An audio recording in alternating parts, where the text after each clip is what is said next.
Hello, my name is Craig DeLarge and I'm with the Digital Mental Health Project. At the Digital Mental Health Project, we develop educational programs that enable a responsible adoption of digital technology to achieve healthy stress levels. Today, I want to tell you a personal StressTech story.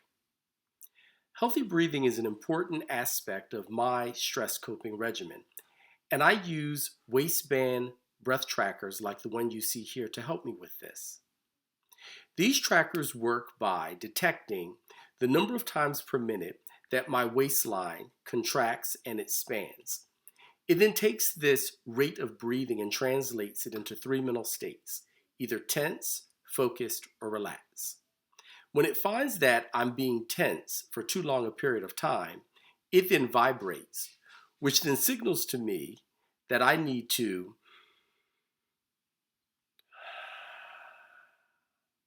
take a deep breath. As I've worked with these over time, I become more conscious about my need to breathe in a healthy manner, and this has helped me to achieve a healthier stress level overall. I hope that you can find appropriate technologies like these which allow you also to achieve healthier stress levels. Here at the Digital Mental Health Project, we have webinars and workshops that can help you with this. Reach to us if you're interested in learning more. And by the way, we receive no compensation from any of the manufacturers of these solutions that we feature in these stories. Be well, stay healthy.